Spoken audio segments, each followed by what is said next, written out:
Welcome to Coding After Work. And I may or may not have started this episode with singing.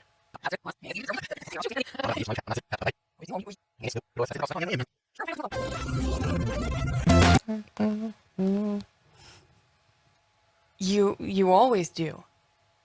Yeah, but this time actually on stream. I don't know. In that case, we're sorry. Could be worse. Could be me singing. So there's that. I have no reference. Because I care for you. That's why. That's why. No singing. That's our promise. Right. So we have some plans today. We do. We're starting a new project. Well, it's a new but old project. You know all those projects you start and they pile up and it's a great idea, but you didn't do it because you found another project that was also fun, gave you that dopamine a little bit better. But now we're back. Yeah, we're back. But this is kind of like, I always do this. Building something that is, as you said, a good idea. Zoning out, doing something else, coming back to it and kind of Ripping it all apart. and looking through the mess and, hey, I can use this. So hopefully we will. Yeah. And this time we're back with Blazor because Blazor did not exist when we started this. Well, you started it. I shouldn't take any credit for that, actually. I tried. So before we do that, let's talk a little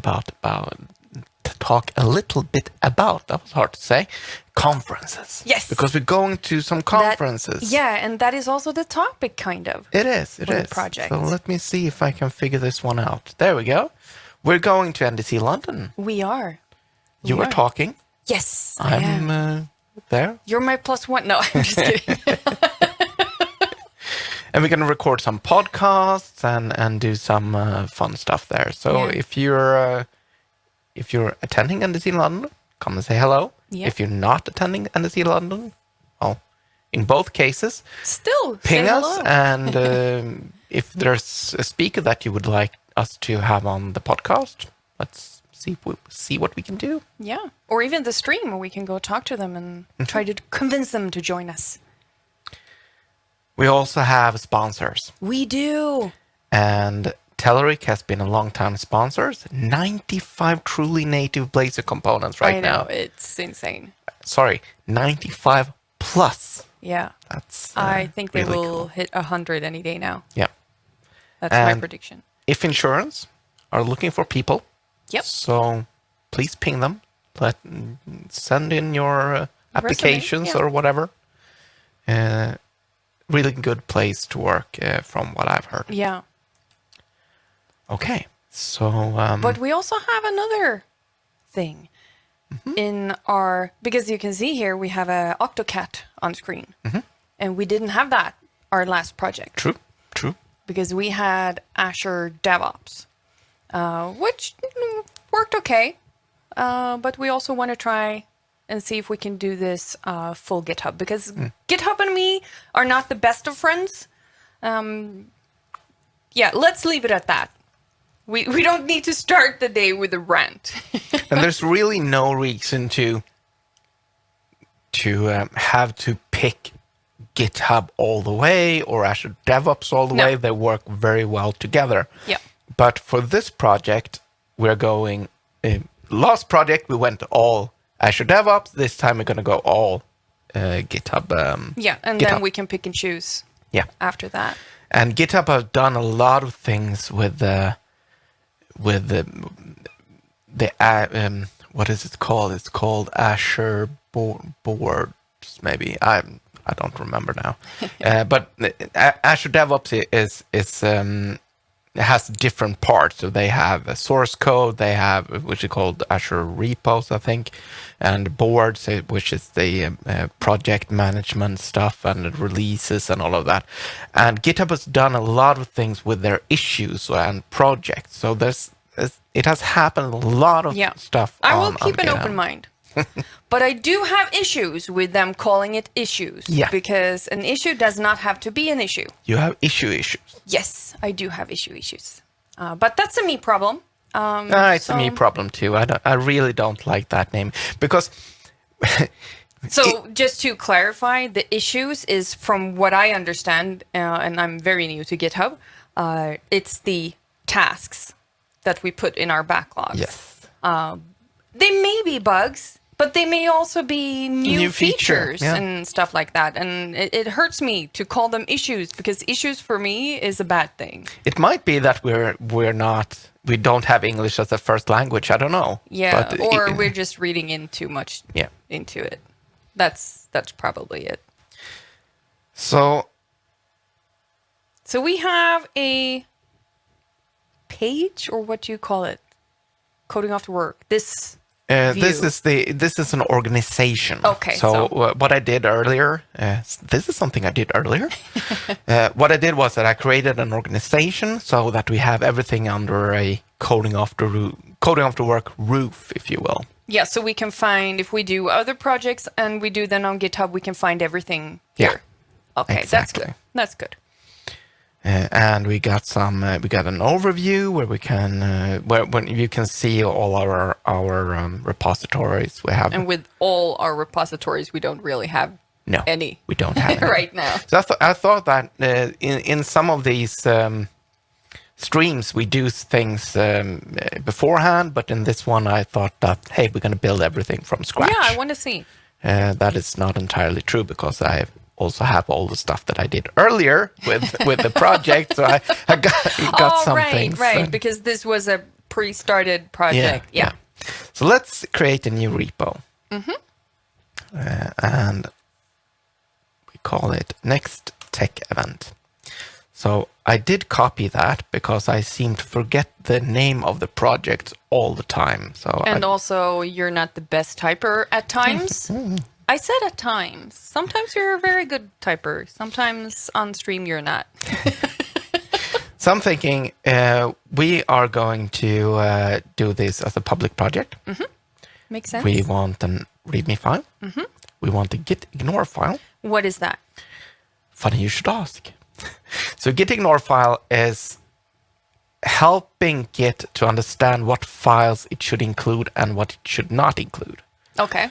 So we got a git ignore template here. So we can scroll down and there's a lot of stuff here, as you can see. And there is one called Visual Studio. Okay. So it will make sure that when I check in this or commit it and push it, I'm going to continue using check-in and all of those vocabulary because, well, you're used to that. I'm old and I'm set in my ways. So Visual Studio is going to make sure that the bin folder is not checked in and the obj folder is not checked in. We can actually take a look at it. So we're removing the bloat, basically. We're removing the things that is compiled and only the things that we need to check in. Yeah. What it also does is that it, for example, we are going to add a secrets file or a settings file. And we want to have that file only on our computer, not check that in. Oh, right, so that because we don't want to dox ourselves. Exactly. Yeah. So that's going to be added to the git ignore file as well. Oh, okay. Well, that's handy. Let's choose a license. Let's choose, I think MIT is a good one. Now, I'm not a license expert, but pretty much do whatever you want with it. We don't care. Oh, okay. So we are setting the license for our public repository. What people are able to do or not, or allowed to. Okay, got it. All right, so let's create it. So far, I don't dislike it. So if you take a look here in the git ignore file, you see that... Could you enlarge that a little? I can. Awesome. Whoop. I can read. You see there's some files we don't want. Mono crash is apparently a thing. We got debug with capital D and a lowercase d. Well, we got a lot of different folders that we're just going to say, don't check these in. Yep. That makes sense. Visual Studio 2017 auto-generated files. Well, that won't happen on your computer. That is true. And apparently a bunch of different file. Oh yeah, temp and stuff like that. Yeah. Okay, and logs. Okay. So there's a lot. It's nice to not have to figure these ones out Yeah. every time. So Yeah. GitHub is helping us with That's that. great. Right, so let's bring this one down. So I can click code here, copy the URL, pop into, I can do this from Visual Studio as well, but this part I always do in the terminal? Because I think it's easier. Oh, interesting. So we're just gonna Usually go- you're a Visual Studio guy. I am, but Yeah. there's a lot of clicking around, and this is just git, clone, well, not clone, See? Told ya. paste, and enter. Okay, that was And pretty easy. something broke. Why do Oh. I already have a NextTechEvent here? I do not know. What? Oops. I have obviously not done this before. Well, not so obviously, since That's true. the terminal says... Let's rename it. Oh, might be the older folder or something? It could be. Right, let's do it again. There we go. Boom. Done. Okay, now it was easy. Now it was easy. But this is kind of an easy step because the other way around, well, you have to log in to GitHub. You have to find the correct project. You need to locate the place where you want it. And it's always in some obscure, like, documents and repos, Okay. Jimmy's, something. That's the default path. So I always need to go back to C, code. Okay. So this is easier, at least for you. Yeah. But it's fine to do it from Visual Studio as well. Absolutely. Whatever you prefer. Right, so let's start Visual Studio. Hi, welcome, Jordan. Any advice for ultra new C# beginner? I think that C# Fritz on Twitch has a .NET for Beginner course. I believe it's actually on the Visual Studio channel. Oh, it is? Yeah, I think Oh, so. it But might be. but Yeah. it is him. Yeah, okay. So that's a really good resource. YouTube is full of amazing content as well. And we are going to. We are not going to go. Perhaps we're not going to explain some concepts, but we are going to explain it. For a beginner, maybe not ultra beginner. Exactly. But with that Yeah. said, if we say something that is completely, well, sounds like it's easier for you, just ask, and we will be asking away. Yeah. I am no C# guru. I can tell you that. He does the code. I do the I don't know, the UX and complaining about his code and stuff like that. And welcome to the fantastic world of C#. You're gonna love it here. Yeah. Okay, so let's open a folder, I believe. Now I realize that I usually do something on my computer first and then copy things around, and so let's see. Maybe this will work. So I'm gonna open the folder here. What did I name it?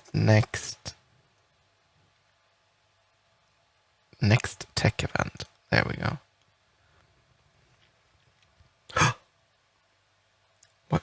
Oh, don't worry. I'm covering it up. Oh, that's good. Nobody saw you have a newer version of Visual Studio. Do you want to know what's most embarrassing? No? Yes? This is the current version. I do have the preview version on this machine as well. For some reason, I Oh. started the other one. Interesting. Okay, look at this. We have another comment. Get into the habit of storing config values that include security keys and passwords using key vaults or user secrets. The git ignore file will protect you only so much. Yeah. Yeah, great tip. And I totally agree. That is a way better way to do it. For this project, I want to make it simple. I don't want to include like vaults and stuff like that. We are For going now. to, for now, yeah, we are going to host it on Azure and all of that. But I've made a conscious choice here. May or may not have been a bad choice. Could be. But still, people, listen to that piece of advice because it's solid. It's a lot of overhead work, especially for a test project. Yeah, that's true. All right, so new project. Can you guess what template we're going to use? I don't know. Blazor? Blazor? That's exactly right. We are doing Blazor. I was like, what? Did I miss something? So I've been thinking, so we have two different choices when it comes to Blazor. We've got Blazor Server and we've got Blazor WebAssembly. And I haven't made up my mind. Oh, really? Because Should we talk about what project we are actually doing? we could.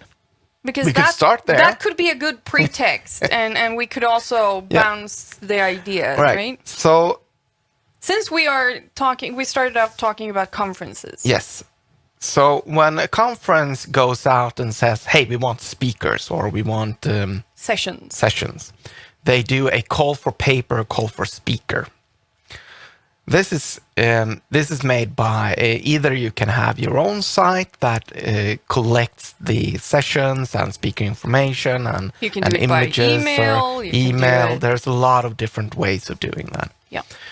There are a couple of really big sites like Sessionize, for example. Paperly is another one. No, is it paper? IO something paper. No, We'll come back to that. Yeah. So there are a couple of really big sites that many conferences use, and But not all, definitely not all. And a nice thing with these really big sites, we use Sessionize for our conferences, for example, and I can put all my sessions in there, and in some sessions you do many times.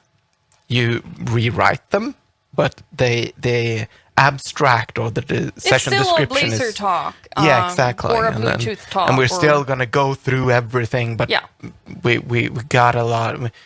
The abstract You're doesn't always... overcomplicating it. So we put in our sessions in Sessionize, and when a conference open their call for papers on Sessionize, we can just click in, I want to send in these. Done. Unfortunately, it doesn't work that way all over. And it's also sometimes a little hard to find some of the conferences call for papers. Usually you miss it. And a standing joke in the speaker world is that you send it in 20 minutes before the deadline or 30 minutes after. That's about it. So we want to fix that. Yeah, so we were not going to build a call for papers site. We're going to build a call for papers search engine, more like that. And I wanted it to be for 3 types of users. The first one is for speakers. Find call for content, not only on Sessionize, not only on some other site, but as many as you can. As many as possible, yeah. And so be able to sort them by how many days is left until the call for paper ends. And other stuff. And all other stuff, yeah. And I also want it to be for attendees. So I want to see a really cool conference. Maybe I live in Europe. Maybe I live in the US. I want to see, okay, I want a .NET conference in the US, or heck, I want to travel, whatever. And as far as I've seen, the call for paper sites is call for paper only. Yeah. And I haven't seen a site, I assume it exists, but I haven't seen a site that just lists conferences for attendees. No. And then we have the third user, and that's conference organizers. Every time we start a new conference, or we start up and we say, okay, let's do something in February, because that's usually a good time. But with COVID, things that were previously in January is now in December or June or whatever. It's all over the place right now. And we need to do a lot of research because we don't want to have a .NET conference clashing with another .NET conference in the same area or whatever. And also the other way around. Okay, I'm doing a .NET conference. Is there any .NET conferences in the vicinity? So I believe it was the last time we did Svetug. We partnered up with NDC London. So they paid for their speakers to get to London, and I believe they paid maybe... No, we split everything. Yeah, exactly. So we found a way to work together to get those speakers over to Sweden and then back home. So they didn't have to travel back and forth to the US, for instance. So that's the 3 user scenarios that we want to and this is something, again, you started way before Blazor even was a thing. So now we need to Blazorify it because Blazor all the things. So I think we're going to do it as a Blazor server app to begin with. Okay. And I'm motivating that with it's a little bit easier to debug. Okay. That scenario. Yeah. Okay. And with Which we could use in the beginning. Yeah. And with Blazor WebAssembly, I need to have an API. Right. With Blazor Server, I don't need to have an API. Okay. We're probably going to build one, but for now, we just want to set things up, get the ball rolling. And we can always change or add as we go. Absolutely. Because you can use both. That I have learned. So let's, that is not, well, I can do it like this. Again, copy pasting.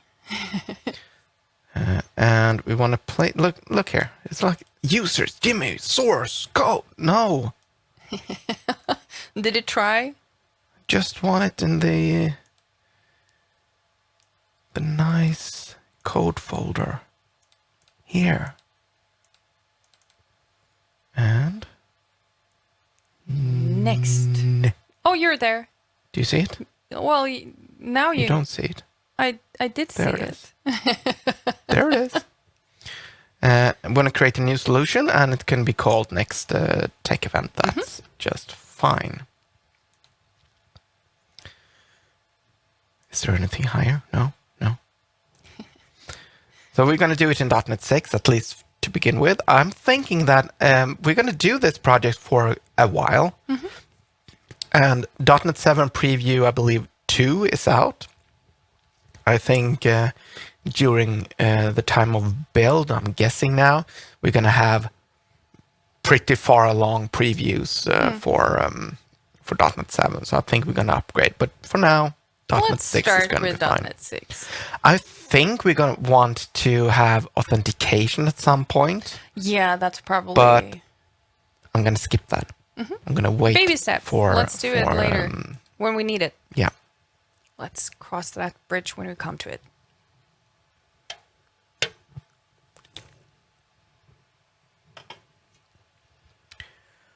Awesome. Okay. So we got the NextTechEvent project. We also need... So I'm thinking I'm not sure how we're going to get all of these conferences in. I think we're going to use a Azure Web Job or something like that, but I'm not going to take that decision today. Okay. I need to do a little bit of research and see what is the latest on all of that. But we do need to be able to share the data classes. So we're going to create another project, which we're going to class library, and we're going to call that, copy this one, and .data, or models. Let's call it data. Naming is one of the hardest thing. It is. Good evening. And we can remove that class that I am in the way of. There we go. This is something I did earlier. So I do have Well, you did start the project years ago. Yeah. Oh, but you cheated him with Blazor. So apparently I am totally in the wrong place. Need to be here, streams. And I put everything in this folder. Look at that's that. good. So It's like you prepped for this. I have prepped a little bit. So I have a conference file here. So I'm just going to drag this in. I usually don't like when people demo like this and just drag things in and say, hey, I'm done. Well, I'm going to hold you to actually explaining what you do after I give you a comment. Whenever I see Jimmy on stream, I go into pun brainstorming mode. I need help. We all need help. You don't need help. You're on the right track. Actually, Jimmy needs help. He's a pun master. That's for sure. So I've been thinking about the logo for this project. And I'm thinking about a raccoon because it's a conference. Oh, come on. Is it a coon friends? Mm-hmm. And he gathers. Mm-hmm. Gather stuff. Get everything. Okay. Well, I'm warming up to the idea. Can we call it a coon friends? We should make a conference called Coon Friends. Like a .NET Yes. Coon Friends. I'm in. I'm in.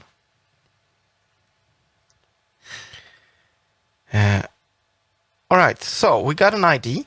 South Park called Cartman Will Sue. So we got an ID, which is the ID of the conference. Yeah, A name of the conference. makes sense. Image URL. So that's the conference image. So that's in Sessionize, for example, it's a big logo. We do have a comment on that as well. Image URL versus picture URL versus thumbnail. So which one do you prefer? All of them. We have a call for paper URL. So that is, what I've already done, this is something I did earlier. This is going to be, I'm saying we're going to build it from scratch. I'm going to stomp your feet every time you say that now. So in this case, it's going to be, when we import all the Sessionize's conferences, it's going to be the URL for Sessionize. Because we don't want to steal traffic from them. We're going to add traffic to them. Yeah. That's the whole idea. Yeah, right. So we're a lookup. Should start date be a date only? New fancy data type? I don't hate it. And also naming is hard. It is! It's the worst. I really do hate the date only naming. Yeah, because it's not only dates. Could it be, could a better date? But it's a date only is only date. Oh, right. And date time is date and time. Could then date be date? That would be unheard of. Yeah. Yeah, that's interesting. Naming is hard. I think that could actually be a good idea. I'm not sure about how Raven works with that. So let's keep it as a daytime, and we'll go back and test that out. And we have, or it can be a string and you can shape it to whatever you want. Well, that's an option. And I mean, CFP URL, not very intuitive. It is if you are in that world. Because the speakers who are used to putting in call for papers, we know what it is. But yeah, otherwise it's not making sense. How do time zone works with that? Wow, you have good questions. That's interesting. Honestly, time zones is probably not going to work right now. I haven't taken that into consideration, or I have taken it into consideration to ignore it for now. But that is a good question. Yeah. And call for paper, end time for call for paper is a hard stop in the middle of the day, perhaps. I know Could be. I missed one of them in the middle of the day on a Saturday, I believe, because I was TikToking. Yeah. Stick to UTC everywhere and let the user's PC sort it out. Yeah, that's definitely one option. Make the entire project as UTC and forget about it. That is not a bad suggestion. I don't know what time zone Sessionize uses. I don't know either. I don't have a clue. Well, we use UTC exclusively at work, but, well, it's not without problem. Yeah, it's anything. All right, so the event URL would be .NET minus frontend.com, for example. Okay, for so the conference webpage, URL, yeah. Event start, event end. That's when the conference is. We have a venue. Then we have a couple of things, country and city. That is not something that Sessionize has, for example. They have it in the venue.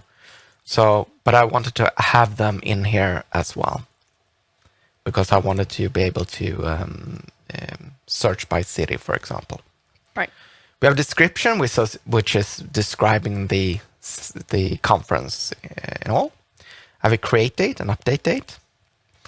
I got an identifier. So this is going to be an identifier that is for the whole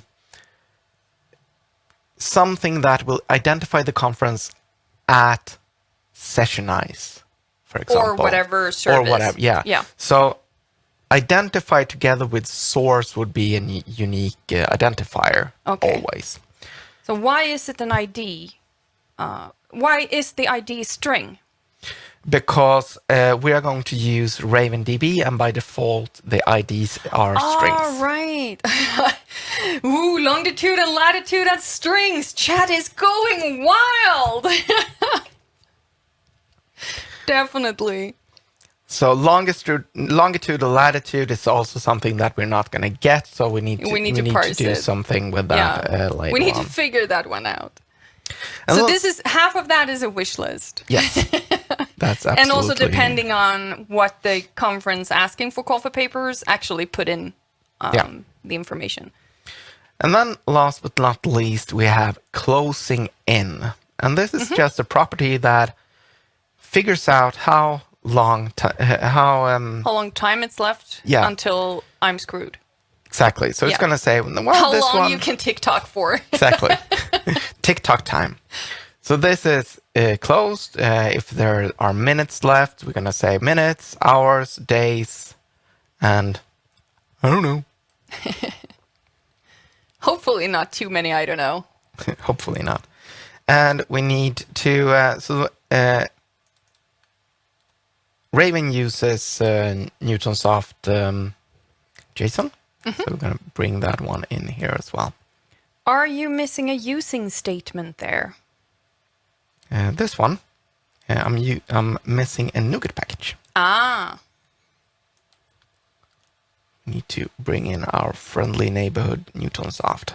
There we go. Boom.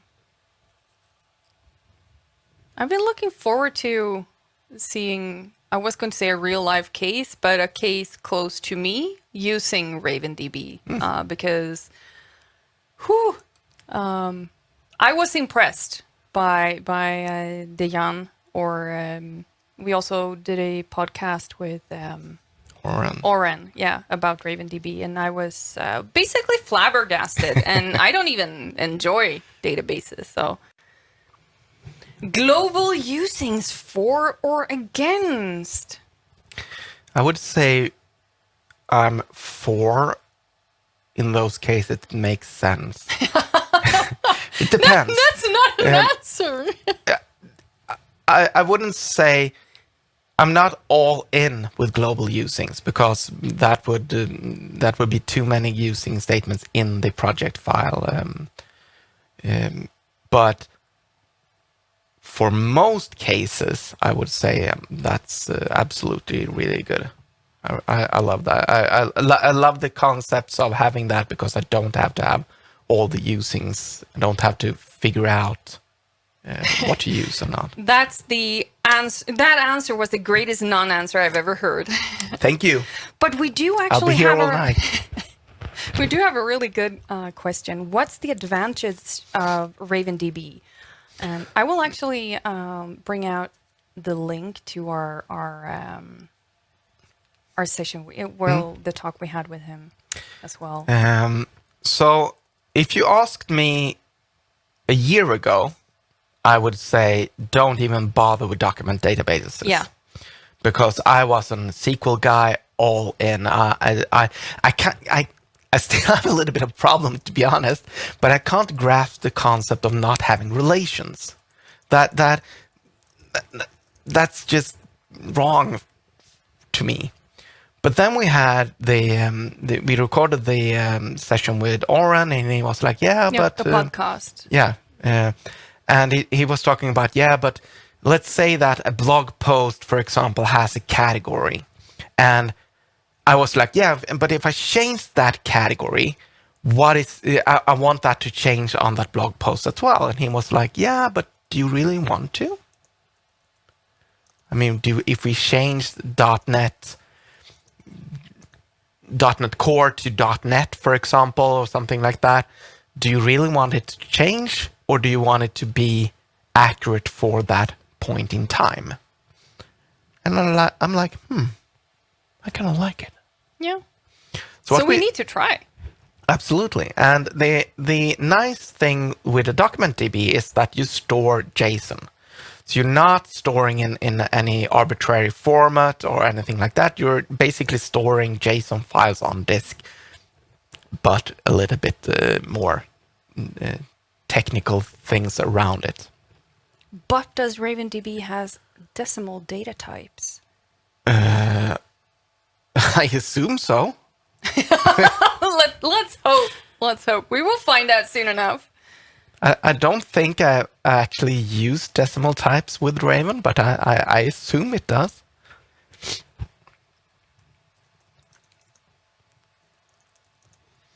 So let's take a look at our project here. Let's run the project. Let's just run it and see what happens.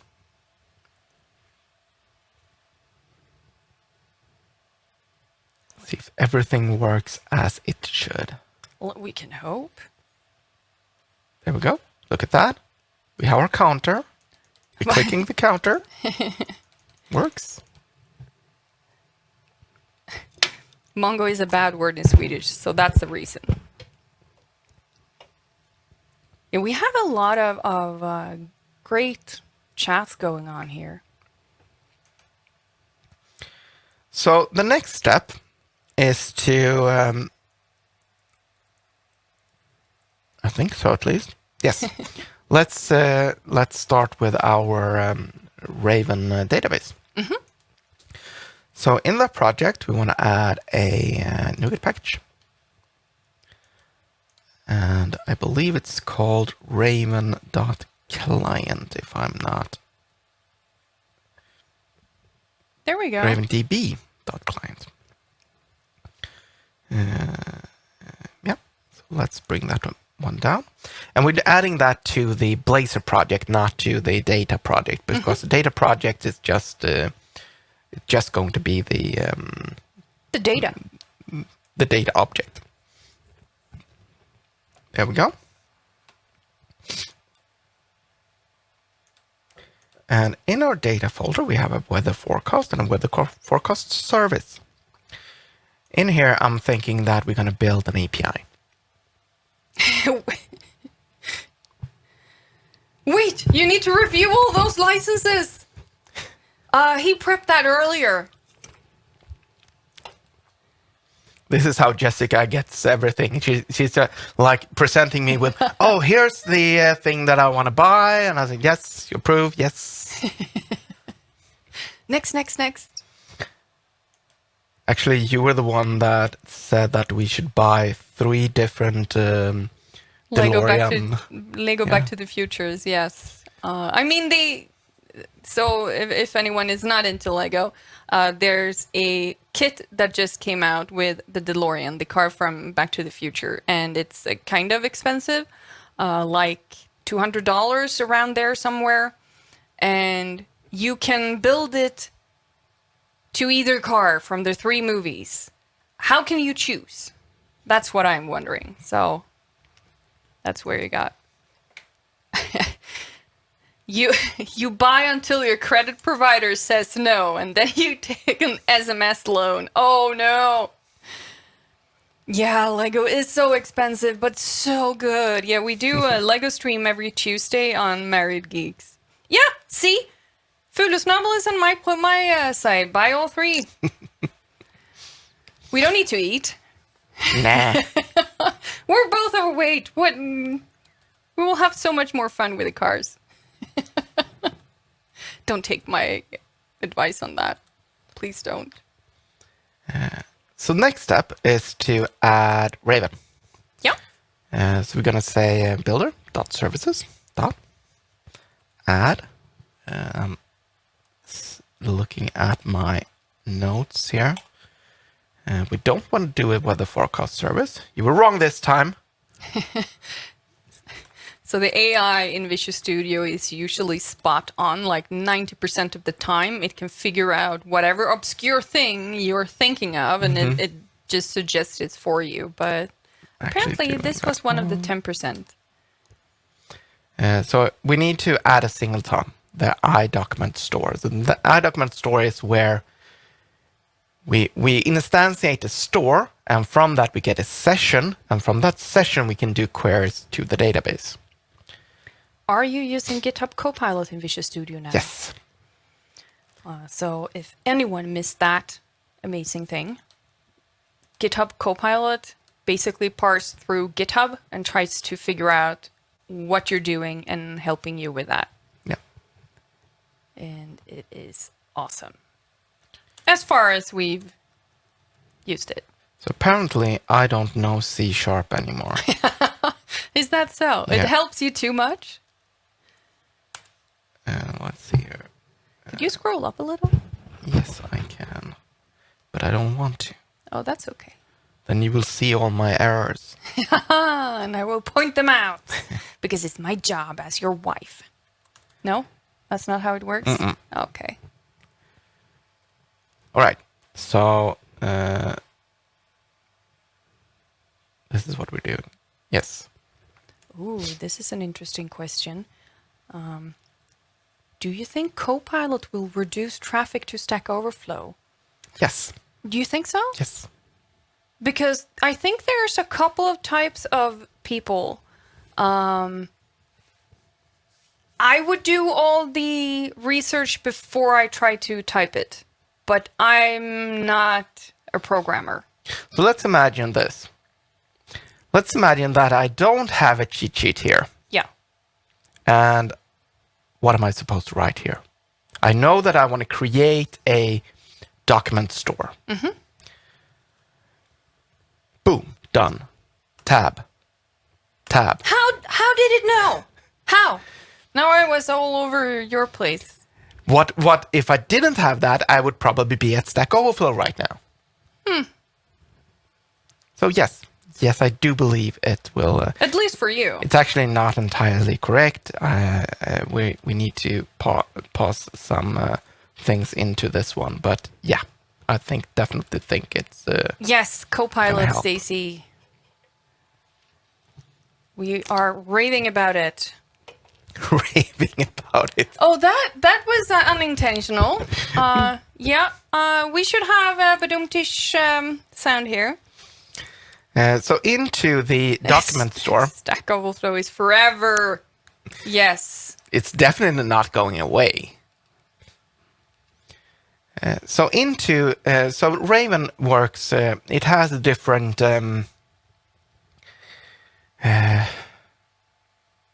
I'm totally blanking instances, I believe they call it. So you can have different instances that works together in a cluster. So here you would add a collection of URLs where you want to have an array with all the URLs for each instance of that cluster. I'm going to say new, and I'm going to pass in a string. And now I definitely need to read from my notes, because that is not what I wanted to write. It tried. Oh yeah, Copilot isn't amazing for F#, for example. Yeah, I'm guessing it needs to grow into its shoes a little bit. Yeah. So we take what we can get.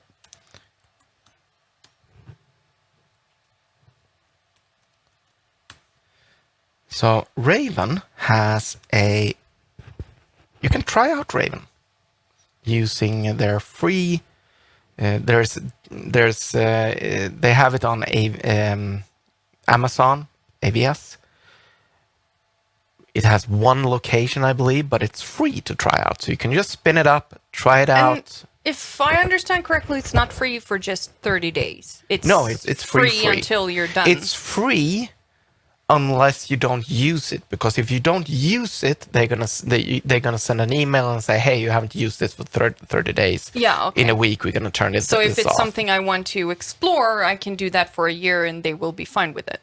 That is, as far as I understand, I like that. That's my kind of speed. Well, if I get pressure, like you have 30 days to try this on, I will get decision fatigue on what to pick, so I will pick nothing. And then my 30 days are up. So that's good.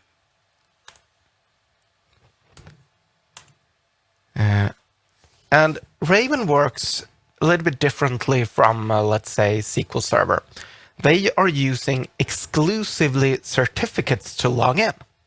Mm-hmm. So when you log in the first time, you will get a certificate that you download to your computer, and you install it on the machine. So if I want to log into the database from our Blazor app here, we need to supply it with a certificate. Mm-hmm. So we're going to go certificate equals new x5, like that. We're not going to keep all of that here. So how do I get that certificate? You get it from the portal. We're going to go into the portal in just a minute. We want to convert it. I did say I was going to ask you all the questions. That's fine. From base 64 string. So what I've done is I've taken the certificate, I've ran it through a couple of PowerShell scripts, lines of PowerShell, and got out a base 64 encoded version of it. Right. While you're typing, what's wrong with a good old SA password? That that worked for us in the 90s, and it will damn well work now. Yeah. Maybe not.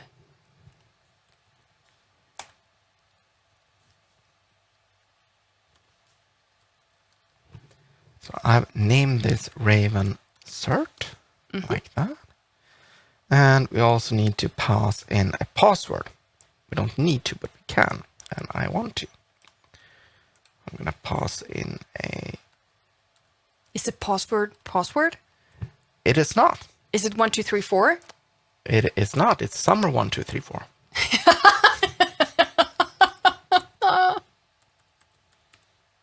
And you're not sure if I'm joking or not. I'm not. For the longest time, we had the worst passwords in some places. Oh, we have a really good example of how to name your passwords. Super secret password 1. That 1 will make it all secure. Yeah. And again, I'm joking here just to make sure that nobody takes my word for it. And We got one. I'm gonna cancel all my password apps. This is gold, pure gold. Yeah, one makes all the difference. Sum of 1, 2, 3, 4 in what base? So this is what we're doing. So let's take a look at. We're adding the store as a singleton because Raven told me to. We are saying when I ask for an iDocument store, I want you to create a new one. Get me this URL, this database, and log in using this certificate. Initialize that store and return the store. Okay. Why is it called a store? Because it's storing all your documents. Oh, right. Okay. Yeah. I understand now. What can I buy from this store? Yeah, a little bit. We were talking about buying Lego before, so... Does it have Legos? Yeah, That's the most exactly. important thing. And I also need to go here, builder dot add JSON. Does ASP.NET guarantee that singleton is initialized thread safe? That's a good question.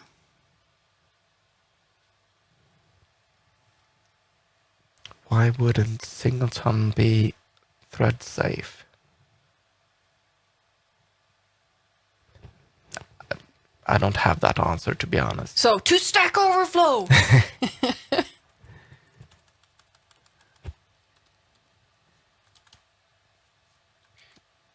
IntelliSense, help me.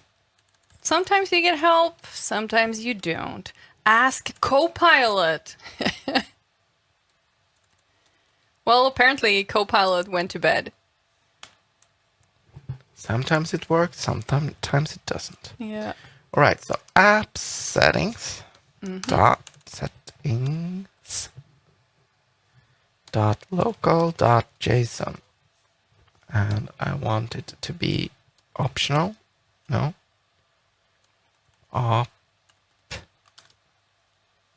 Optional.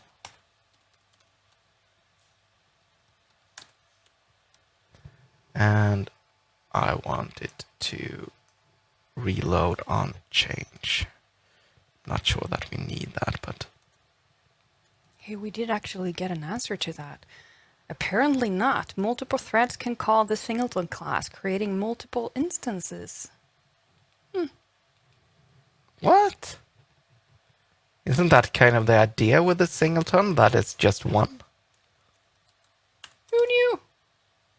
But it's many one, That's true. like a Borg. Okay. So we're saying that I got a little bit of reading the configuration here, and I wanted to get that. I want to add also check the app settings.local.json. So what we're going to do now is that we're going to pop into our project here that I prepared earlier. I forgot to stomp you. Yeah, apparently one instance on one thread. If you have 10 threads, guess you have 10 singletons. Interesting. That's interesting. Right, so we added the local one. Got that one there. Good. Not going to click it. Even though I have this nifty... Yeah, here. so this is a NuGet package. It's a Visual Studio extension. It's an extension, right. That I only know his real name now. Tyndall. Yeah, Tyndall has made to not dox yourself. And it works wonders. It does. All right. So, what I did prepare was that I created a database. I've just tested it. It worked, and I have actually also imported a bunch of conferences because the importer I'm thinking we're going to do in another episode or another stream. But I did prepare a PowerPoint. So you can see what you did. Yes. So let's see that. There we go. So you go to the Raven portal, and it's called Raven Cloud. You log in. You don't pass any login information. It's simply going to send you an email. That email contains a link. That link will take you to the portal. Yeah, because apparently one of the most common issue with places like this is, the support question. The number one support question is usually, I forgot my password, Yeah. can I get a new one?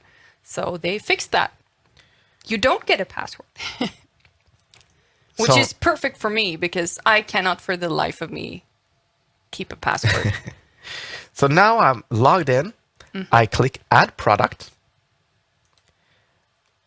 I'm taking to so what kind of things do you want to add? Well, I want to add Amazon is the only one that is free. We might host this on Azure at some point. We want the data and the site to be as close to each other as possible. But for now, we're just going to be fine with the free version. The free version is in North Virginia. As you can see, it does cost money here. What's up with that? It's free Oh, but here. it says free and it has an asterisk. Yeah. So you get, go up again. You get, I guess, 10 gigs of storage and half a gig of RAM. And if you look at the, if you scroll down, you have, if you want to be in, you have data transfer cost per gig. Well, it's not a lot of money. Nah. And also backup cost, you get 1 gig for free, and then it costs $1 per gig per month. The nice thing is that the next step is billing information. And look at this. Skip billing information. Oh, I like that, because at other cloud services I've tried, you have been forced to put in your credit card, and in the beginning said cloud provider automatically charged you when you forgot to put stuff down. AWS free tiers, sometimes known as free tiers. Aren't they all? Then we are asked, what do we want to add here? Well, did I click this one or did I click? What if I click this one? Then we're one version behind. Are you pointing on your computer that we cannot see? I am pointing on my computer. Yeah. That is absolutely Great. true. Because we don't see that. Did I click this one? I don't know. Or did I click this one? I have no idea. If I did click this one, we're one version behind. And we need to redo everything. No, we don't need to redo everything. Calm down. You're fine. You're fine. And then it basically says, all right, let's do it. The new one. Do it. Don't encourage him. And we're all set. And that was easy enough. It is. It was super quick and I don't have to find my credit card or my password. No. No. I approve. And it's going to spin for a little bit of time, and it's going to say, hey, you're up and running. Here, you have download certificate. And this is the most important part. So you don't even have to ask for it? It just provides you with it? Provides me with it. That's good. You download it. We get a couple of instructions here with how you can do it. And I added these lines as well. So this is how you take the certificate from Raven and convert it into a base64 file in this case, base64.txt. Worth mentioning is that this is for PowerShell Core. If you're not using PowerShell Core, you can replace the as byte stream with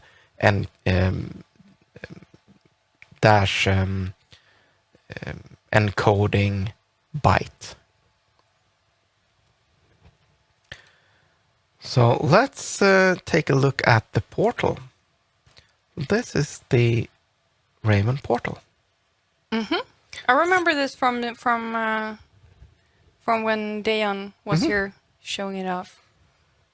And we have a database here, one database. Been up for 3 days, which is apparently the I would guess the exact time I instantiated the server. Well, that makes sense. We have the database here. We can click that one. We have different collections. In this case, we only have conferences. So if we open a conference, let's open this one. We have got all of the data already populated. Not country, not city, because and not longitude, latitude. The ID is not part of this because that's saved somewhere else. It's the ID of that conference. The ID is actually this one. So the conferences / and the ID. So that whole thing is the ID. Okay. So that's why the ID was a string. Right. And we can It's all add, making sense now. and we can add attachments and stuff like that. I was thinking about adding the image as an attachment here, but there's no reason for us to store that. No. We honestly, I'm not sure that we are going to use it. No. Because that would, one might think that it's going to take traffic from Session Eyes or Yeah, and we don't want that. No. So I stored it, but So does RavenDB utilize a partition IDS like Dynamo database or Cosmos? I have no idea. No. We are not database people. Well, you are a little bit more than I am. Well, a whole heck of a lot more. I don't know anything about Cosmos or Dynamo or any other document DB, to be honest, and I barely know about Raven. This is why we are doing this now, when we still have that fresh in memory from Dayan. Okay, so we got all of that goodness. Now we need some kind of, we need to get the data. Yeah. So let's go into our data folder here and create a new file, new class.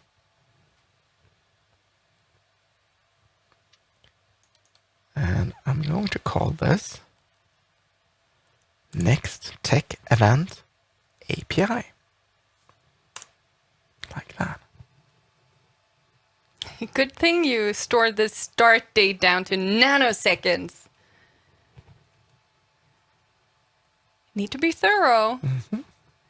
Again, all the speakers. It will be either 20 minutes before or nanoseconds. Yeah, exactly. So here we are going to add a document store. Include the using Raven clients documents. I'm going to call this store, not style, store. Style. Style. We're going to create a, no, that's not how you type it. ctor. I'm going to add a document store here. I can't type today. You can never type. No, that's not right. This is kind of cool. This usually works. So what I've done here is that I have a constructor taking in a store. So this is dependency injection is going to make sure that when I instantiate the NextTechEvent API, it's going to give me a store using that little bit of code that we did in the program.cs. So if let's see if I can just do like that. Look at that. Underscore store equals store. That's exactly what I want to do. Thank you, GitHub Copilot. I'm actually not sure whether or not this is Copilot or if it's the built-in. I have a okay. little So bit of we're working difficulty. with two AIs. Yeah. We also have, this usually works like hot reload. Shots fired. Yeah. You're not wrong. No, you're not wrong. And it's just a baby. So we have to have a little bit of patience until it gets perfect. This annoys me. Did it know exactly what to do? Almost. So sometimes I can hear Jimmy working from home, like, no. Basically, it can't be true, like from Star Wars. It's impossible. And then I walk up and like, what happened? Did you have a bad meeting or something? No, look at this. GitHub Pilot just knew what I wanted to do, and it shouldn't. So in this case, it says that, so I want to return a NextTechEvent. That's not what we want to do. We don't want to return a conference, right? So it's not entirely correct, but it's pretty close. So let's say if I conference. It was working fine in VB6, the best VB. Confer. Oh, I haven't added the project here. I need to do that as well. So I'm going to add dependencies, add project reference, and include our data project. There we go. So the first thing we wanted to be able to do is to get one conference. I'm going to say get, and now it's suggesting get conference async. That's exactly what I want to do. And what do I want to send in? Well, I want to send in the ID. Makes sense. Now it's just making things up. And you're not the only one. It's not the only one. Can you ask GitHub Copilot what a good anniversary gift would be? Like, make a function, return great anniversary gift and see what it says. I'm pretty sure it will say the Lego Back to the Future car. That's what I think. I think my mic is trying to... Oh, yeah, I see what's going on. Here, let me help you. Now I'm in two places at once. There we go. So what I want to do, I want to create a session. Again, we talked about, we got a document store, and I want the document store to give me a session, and I want to query that session. Yeah. And I want it to be in a sync session because I want it to let me do stuff while it's getting data, especially since we got our data somewhere in North Virginia or something. So we're going to say an async document session, and I'm going to get that from the store open async session. And then I'm going to return. What am I going to return? I'm going to return an await, because I want to await that. This session. See how much help I'm going to get here. Query. So what do I want to query? Your stuff. And what are my stuff? The conferences, yes. Right? Makes sense. So I'm just going to send in the conference. Like that. So now I have all the conferences so far. But I also want to say that where conference, C is for conference. C is for cookies. Everybody knows that. The ID, and I want to say that it's supposed to be the ID. So it's going to query the URL or the database and get back the item that has that exact ID. Okay. But I only want one. In this case, I'm getting all the items, probably just going to be one. I hope so. But we're also going to say first or default async, like that. So we're going to get the first item it finds or null in this case, because we don't find any item. All right. Then we're going to copy this because we want to do almost the same thing. So this one, we want to get a list back of conferences. Get conferences. So this one, let me think. Maybe we don't need this one. Let's add it anyways. Just in case. Yeah, it might be in the interest of time because I have one really cool thing that I want to show you, but maybe we will run out of time before I get there. But I like cool stuff. So in here, we're going to say get conferences, right? And I want to get the conferences, the C is for conference. No, we actually established C's for chocolate cakes.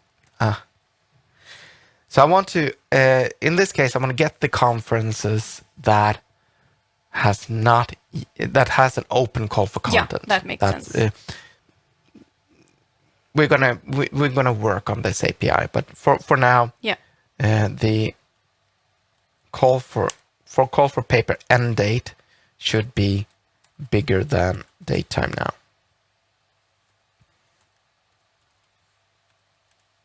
Like that. And something is wrong. Right, I need to make sure that it is to list async. I need to make sure that all the calls I do to the async document session is actually async. If I would do just to list, it's going to say, oh, you can't do this. Oh, okay.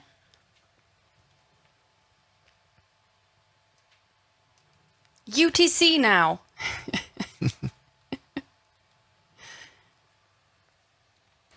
We need to explore that later on. I'm actually gonna let's cheat just a little bit because this demo is kind of cool. I like cool. And I have prepared this once before because I really want to see how it works. I hate async. Lost so many hours first time I worked with it. Oh, that's not good. Can be very useful though. But then again, especially when you're working with databases. I'm just going to copy this one in because this is... Yeah, it took a few years until I dared using it. Yeah, I think it takes some getting used to. For sure. So with Blazor, we got a really cool component called Virtualize. Right. And I've heard that people have had problem with that one. I know we had a little bit of a problem at work as well, but for the most part, it works so kind of like Copilot. Yeah. It works 90% of the time. So what I did here is that with the Virtualize component, you can say that I want to... If you just send in items into the Virtualize component, it's going to render as many items plus 3 that it's covering the screen. And when you scroll, it's going to continue to load and load and load and so on. So it's going to make sure that the screen is always filled with items. Yeah. And it's going to get as many items as it needs. Plus 1 or 2. Plus 3 by default. Yeah. And that makes sense because it's not as heavy to load. And if we have like a gazillion conferences to show, we don't need to load everything. That's good. So the Virtualize component also has something called an items provider result. So I can create a method that takes in an item provider request. And if we take a look at what that contains, if that works, no, yes. So it contains a start index. So it's going to say, so let's say I have 20 items on the screen. I just scrolled up and it's going to say it wants to load the next 20 items. So the start index is going to be 20. And the count is going to be, well, 20 as well, because it wants 20 items. If that fills the screen, or whatever number. So the virtualized component knows how many items it wants. So in the API here, I'm able to say that, hey, I want to skip this many items because I want to skip 20 items. If I scroll, you mean? If I scroll, yes. And I want to take 20 items. Right. I mean, this is not revolutionary. This you can do with any database. But for the scroll to work, we also need to know how many items in total there are. Right. Because we want to, I didn't mention that. Let's backtrack just a little bit. So what it does is that it's going to show the first 20 items. And then it's going to show a div beneath that is the height of the remaining items. So it's just going to render one item, and the scroll bar is going to look like it's super long scroll bar. So if you have 100 items, the div will be 80 items height, the height of 80 items, so the scroll bar looks legit. Exactly. Because we have all seen those pages where the scroll bar is really large and it feels like you're at the bottom of the page, and when you go down it takes a second and then all of a sudden it jumps up again, and I don't like that. Yeah. That is good. So it does that, and if I scroll down or up or whatever, if I scroll towards the bottom, it's going to add a div on the top and on the bottom, still keeping the scroll bar intact. So then we will have 20 non-items. The div will be 20 items high. We have 20 items showing, and then we will have 60 height. Exactly. Okay. If the math checks out, yes. I don't know. I hope so. So the idea is, well, first of all, you're only going to get 20 items. We only need to transfer 20 items. We don't need to wait for 100 items to get over the network. Which is faster. It is faster. We don't have to have all the items in the HTML, which is better for the web browser. So Chrome doesn't go out and eat all your memories.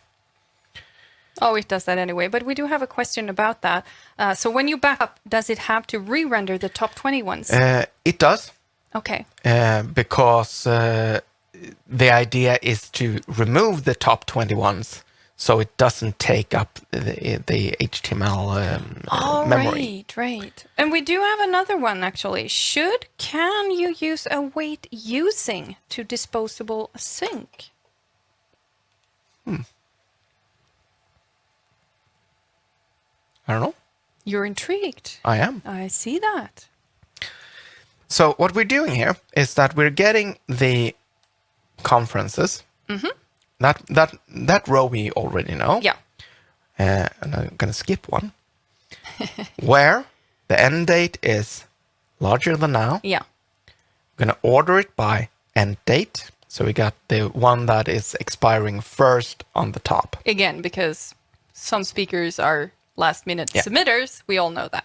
We're going to skip the start index, which Don't ask me how I know. We're going to skip the start index number of item and take how many items it wants. Yeah. But here is the awesome part with, I'm going to say Raven, because that's the only database that I know can do this. May or may not be in other databases. Exactly. But I'm to our knowledge. Might work with all document database for all I care or I know. This one, statistics. You like this one? I like where this is going. I am a sucker for statistics. So stats in this case has statistics from the query. So the database knows how many items there are. So here I'm able to return an items provider result with the type of conferences, let's just say the first 20, and how many items is it in total? So 100 in our example. 100 in our example, exactly. So if you would do this in a SQL Server, you would have to do 2 queries, one with Right. count and one with actually getting the data back. So we only have to call it once, and we get everything. Yeah. Yeah. And this I like it. I love this one. So next up, we want to make an interface out of this because we want to be able to switch this back and forth later on. So I'm just going to say extract interface. I'm going to put it in the same file. I hate this, but we're going to do this for now, and we're going to fix it. Again, we're taking baby steps and the easy way out to begin with in some of the cases. We're going to, so I haven't tried this yet, but there are code, now I'm totally blanking again, code generators, C# code generators that can create these interfaces without us having to add them. So I'm thinking that might be a later stream to explore that and see how it works. So I'm going to copy this one, and I'm going to pop into the program.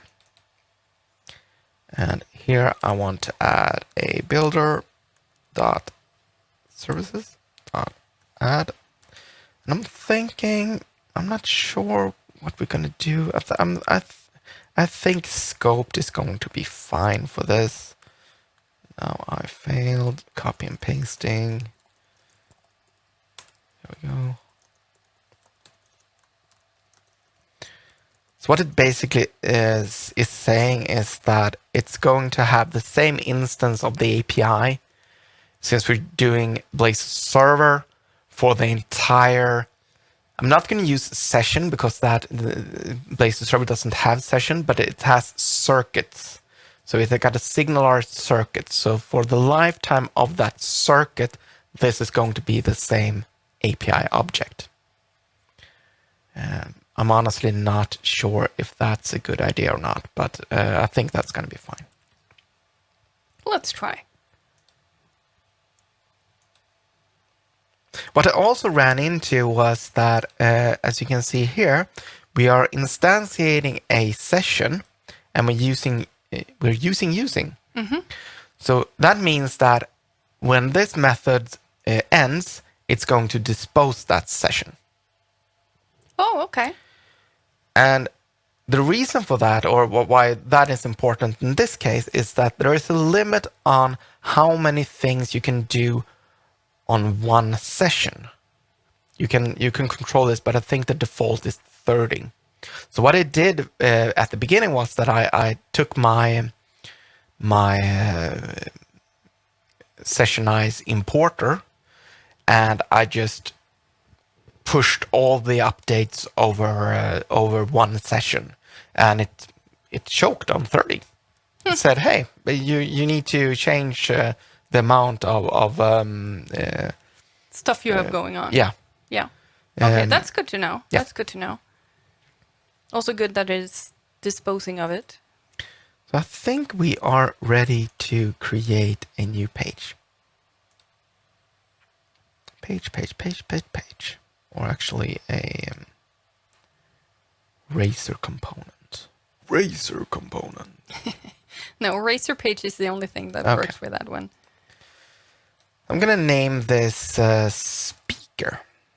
Because this is the page that is important to speakers. Okay, right. Because again, we will have one for speakers, one for conference organizers, and one for the audience. Yeah. And I've been battling this a little bit back and forth. I noticed that I'm in the wrong folder. I'm going to be in the pages folder. And as you can see in the pages folder here, we got index, we got fetch data. And if you look at the index, we also have this page directive saying that it's directly accessible from the internet, basically. So if I just type the URL, hit enter, I'm going to go to this slash page. That's the first level, if you will. But it's kind of nice, even though in Blazor you can use a component inside of another component. You don't have to have the page directive. You can use a component with the page directive inside of another component. It just means that this component is accessible from the outside. And at work, we have done this by putting in components in one folder and pages in another folder. And then we thought, hey, this it's hard to find. So we thought that, hey, we're just going to keep one folder and we're going to name it page. I'm not entirely a fan of naming it page because it's still a component, but I think it makes sense to show what items that is accessible from the internet. So again, it comes down to the naming. It should really not be named pages. It should be named something fancy, can be accessible from the internet, but we don't have a short name for that. So I'm just going to name it. Pages have to. I'm just going to name it speaker page for now. Yeah. And this time I used the Mads Christensen. His add-in called add new file. So I'm just going to say speaker page Razor, enter, and boom, we got a Razor page. Razor component, sorry. Okay, so I actually didn't feel, I think it should have added a little bit more stuff in there, but it seems okay. So let's continue. So what are we doing in this component? So in this component, we're gonna say that it is accessible from the outside. Right. So I want to add the speaker. So when I go to speaker, it's going to go to this page. Yeah. And I want to add a little bit of code. So I'm going to do that.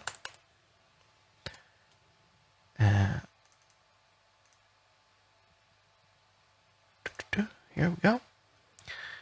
And so what I want to load is I want to load the data, right? Makes sense. Makes sense. So what we can do is we can inject. So this is dependency injection. I want to inject something. And in this case, I want to inject the API. So I'm going to say iNext. Do I still have it? Yes. Now I have two I's. iNext. So I'm going to say inject the underscore API, like that. And again, with the I'm not going to put this as a global API, but I'm definitely going to move it out from my file and put it in the imports file here. So the imports file is going to make sure that all the components that I build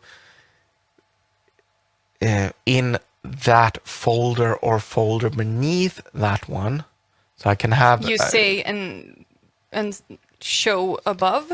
Because I have it here. Now you're in the way. Yeah. Could you duck? I can. Quack. So it's in here, and all the files that is in the pages folder. If I had a component folder, all the subfolders, it's going to be accessible. Okay. But I can add an import file in a specific folder if I want to. So why do you want it here and not in the other file? Because I don't want to write it everywhere. Yeah. Because I'm going to reuse it all the time. That makes sense. Let Visual Studio work for you. Yes. So we got our speaker page. And now it's time to add our virtualize component. Mm-hmm. So I'm just going to say virtualize, like that. And then I can say the items provider. Normally I would say items and put in the items. In this case, I want to use the items provider instead. And the nice thing here is what I could have done is I could have added some code in the code block getting the data. But the virtualize component is going to ask for the data. The first thing it's going to do. So I don't need to do that outside of this component. That's nice. So I'm simply going to say API dot get conferences with open call for paper. That's the name of that method. Mm-hmm. I'm going to say that context is going to be C because chocolate cookies. No, chocolate cake. We already chocolate renamed cake. that. Yeah, Okay, we renamed that. got it. And in here, we're going to add a item content.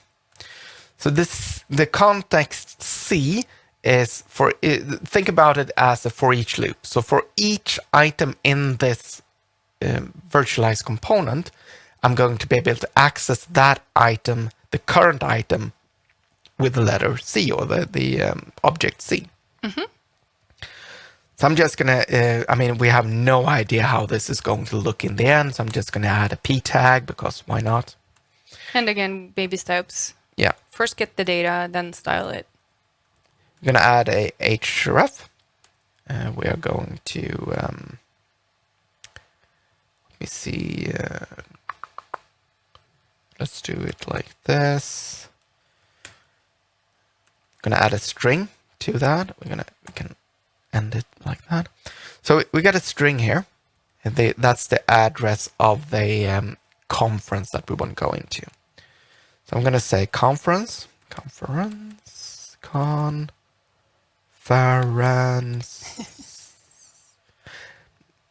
I can do, let's not go into the naming rabbit hole, but I can say conferences and then have the ID because that's the ID of a conference. Mm-hmm. Or I can have conferences, conference and then slash, but I kind of like the plural naming and slash an ID. But that is just a preference. It's just a preference. So how is Copilot doing for Razor pages or Razor components? First, it didn't work at all, but apparently it was a me problem, not a Copilot problem. There is some ways of activating it. It didn't come up and activated by default. I couldn't just type do stuff. Public solve FizzBuzz or something like that. But if I pressed like Alt Enter, no, it was some kind of obscure combination because we're using a Swedish keyboard. Doesn't really work when developing, to be honest. Yeah. So it was a little bit, I think it was like control paragraph or something like that. That activated it by default, but you can change that. So it does work. With a little workaround. Yeah. Especially if you have a Swedish keyboard or Swedish layout. Yes. So here we have our conference. It's going to be linked with the name. We're going to add a, a span. And we're going to say C ending. Didn't you say closing? Did I say closing? I might have said closing. Closing in. There we go. And we're also going to be able to show you a little bit better, I'm going to add a placeholder as well.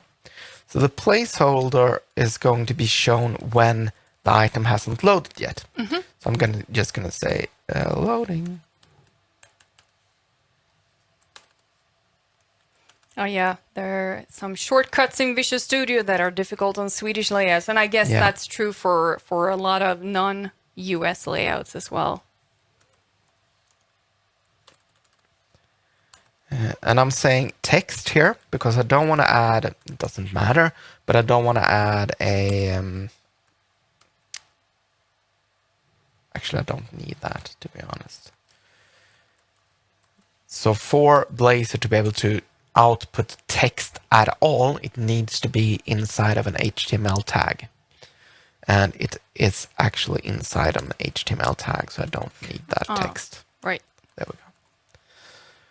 All right. Are you excited? I am. Do you think we can do this? I don't know. Well, I mean, yes.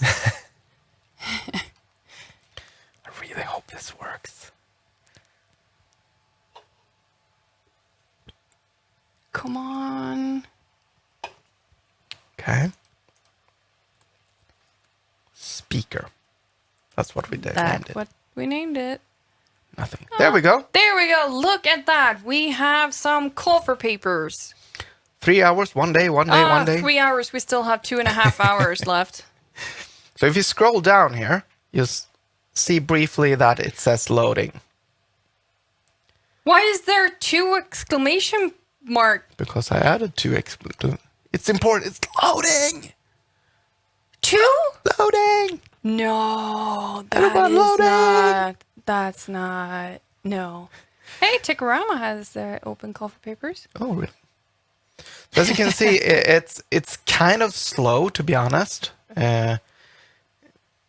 which makes it even more important to have this because, well, the database is a free one. It doesn't have much power.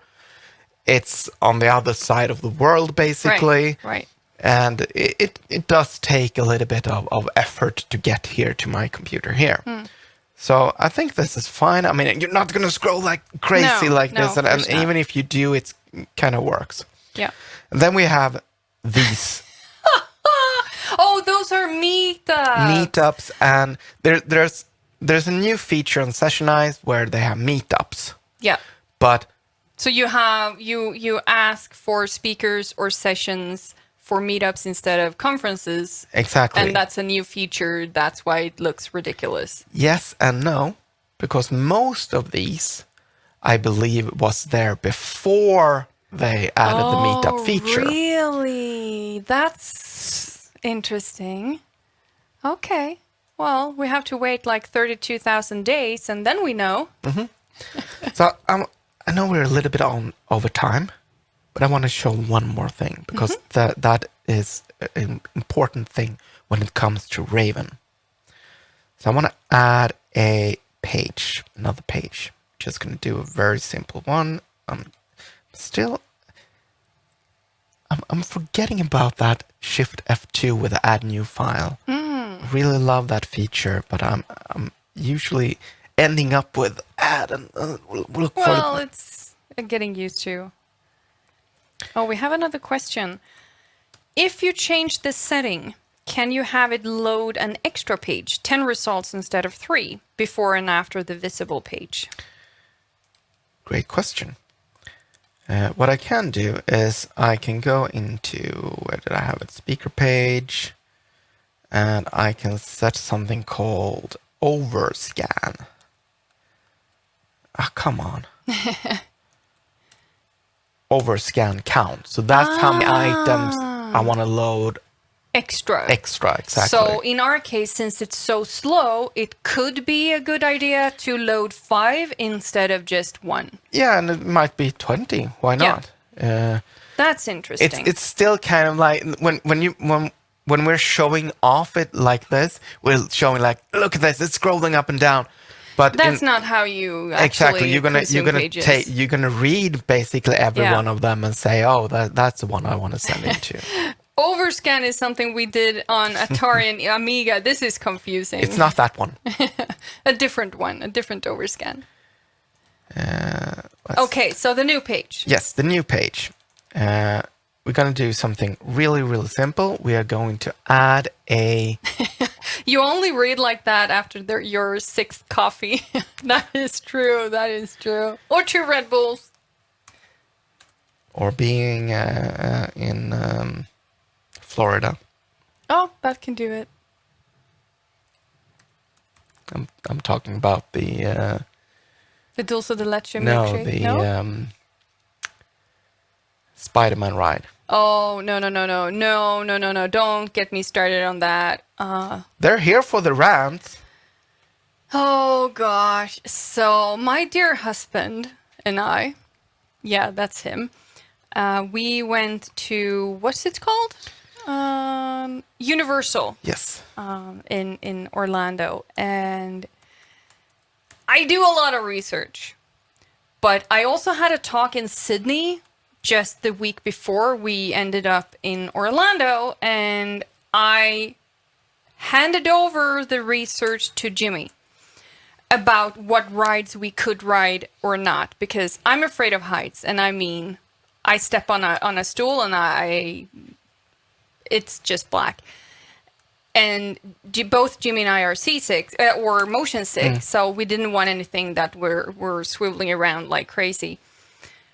However, and we planned it out, and he showed me some, we can do this, right? Like the Harry Potter one, and you can click in on it and read about it. And then he showed the Spider-Man, but he was scrolling basically like he did on the page he was just showing. He was scrolling like up and down, and I'm like, what are you doing? But I was still heads down in my presentation preparation. So I was like, yeah, okay, he's jittery or something. Turns out, well, there's a second one. Jimmy isn't very good with American numbers. I'm not good with numbers. Well, that's true. But feet, we use meters here in Sweden. So for some reason, we ended up in the Spider-Man ride, which had a 200 or 220 foot drop. Now, Jimmy, in his head, thought that was 8 meters. Friends, it's not.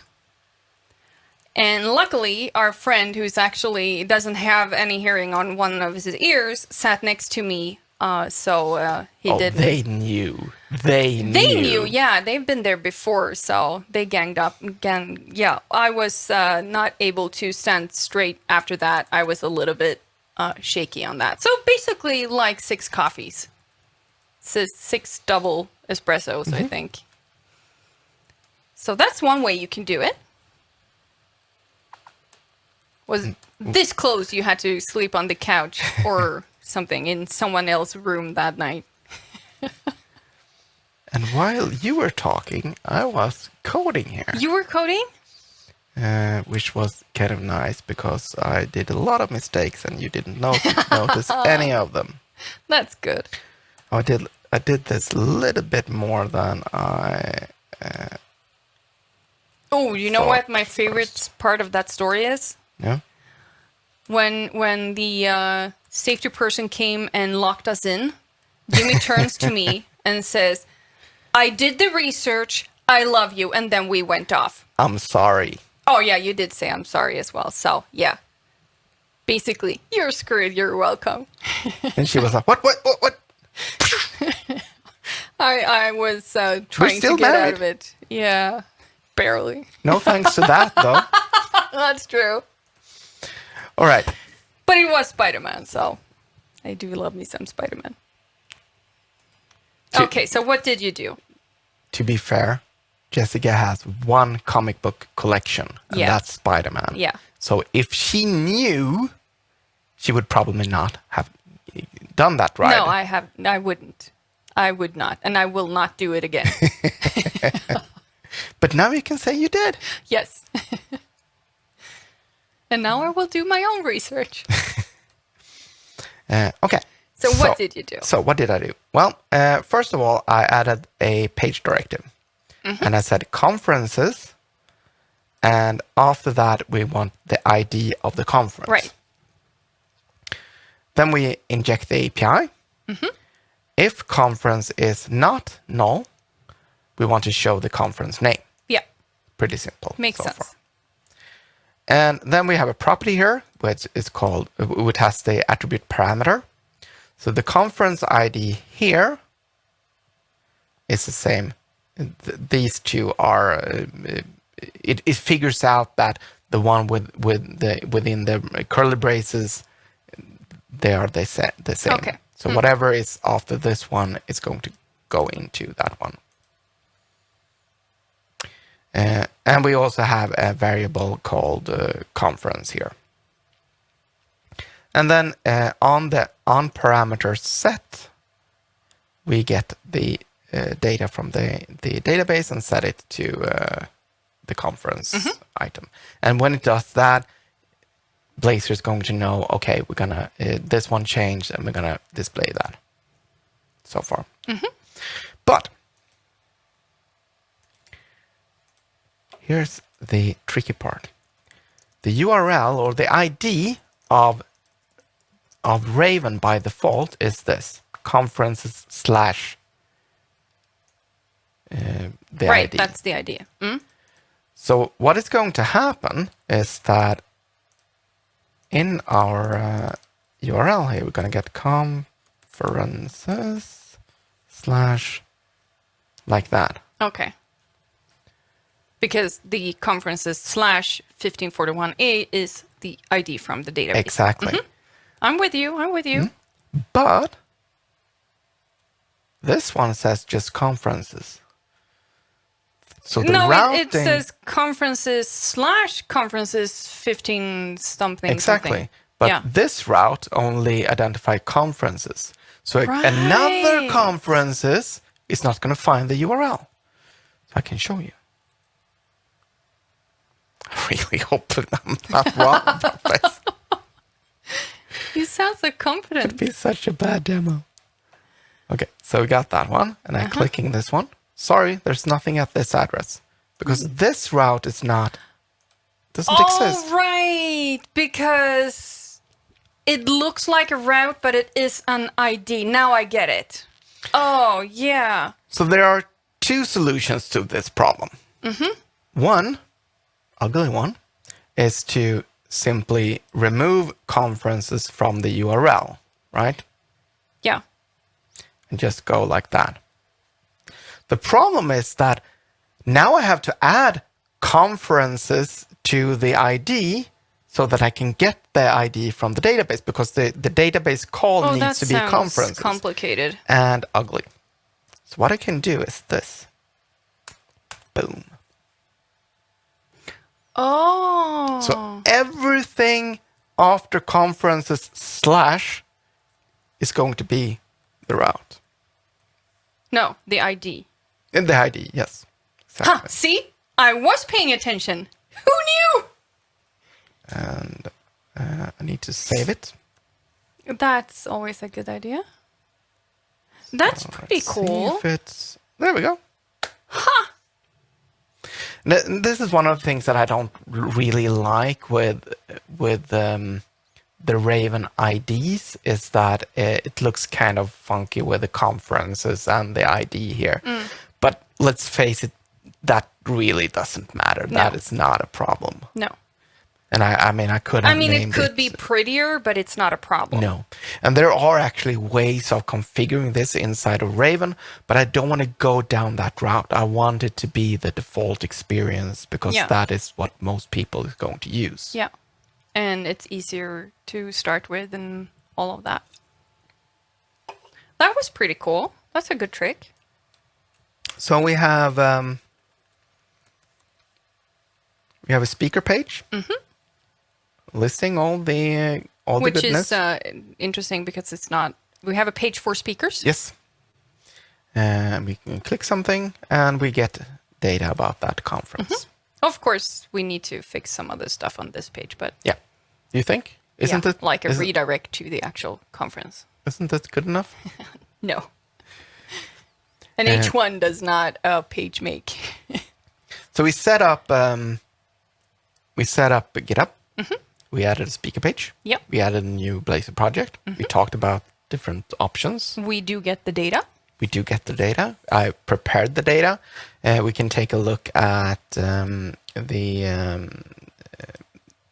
getting the data in a later stream, but what I did here was that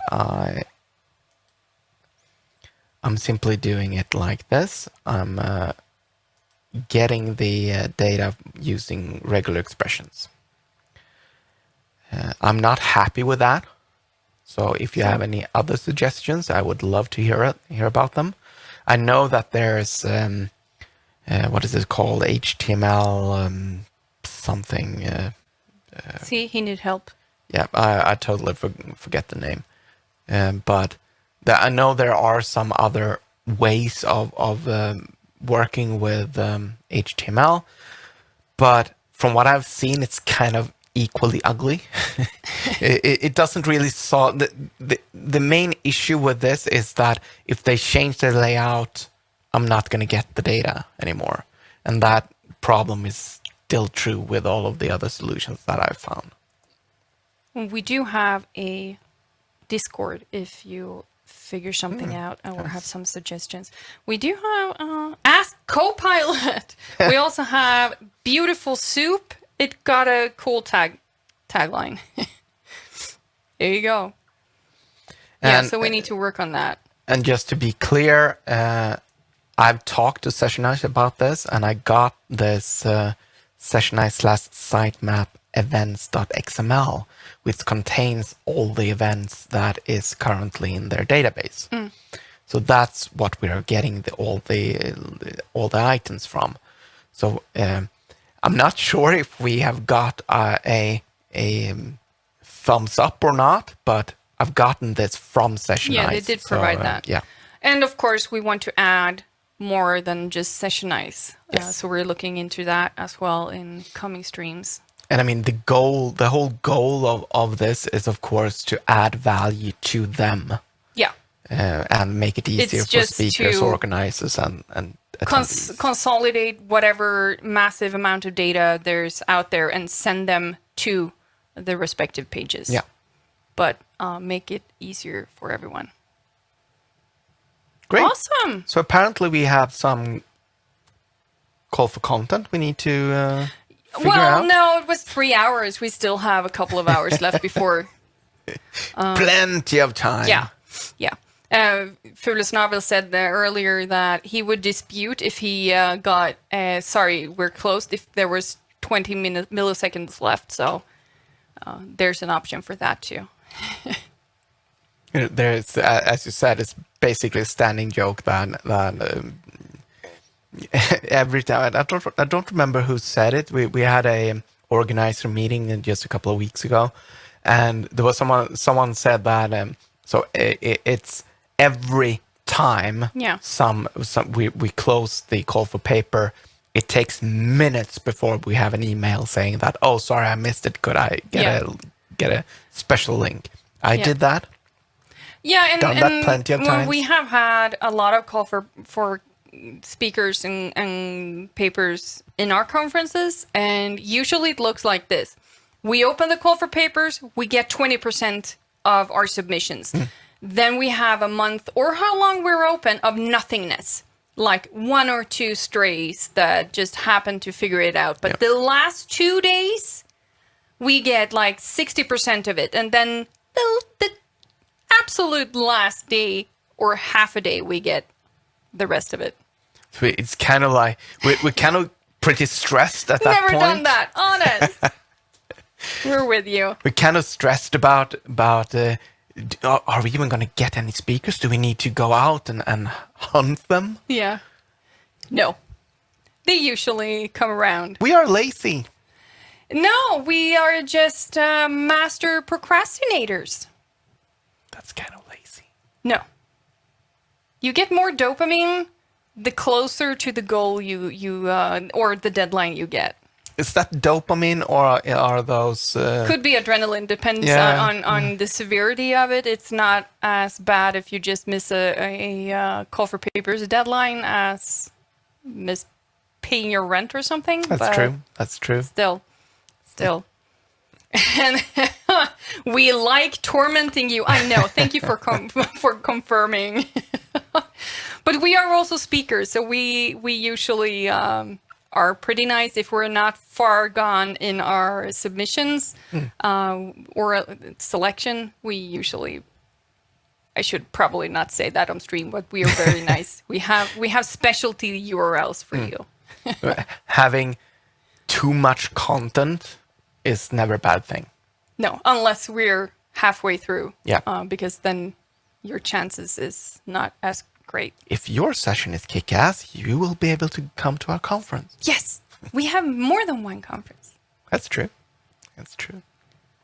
Awesome. And I didn't hate GitHub so far. We haven't really used GitHub so far. No, I know. That's what I'm saying. Yeah. So far, you're good. So far, I'm good. Until I need to rant about my issue with issues. So next time, I think we're gonna take a look at the project thingy on GitHub. Oh, how to set up projects and how that works. See what we can do there. Ooh, that could be interesting. Let's see if GitHub and I can get along. It's been a while. Yeah. So thank you so much for joining us. Yeah, thank you. It's been Until fun. next time. Bye.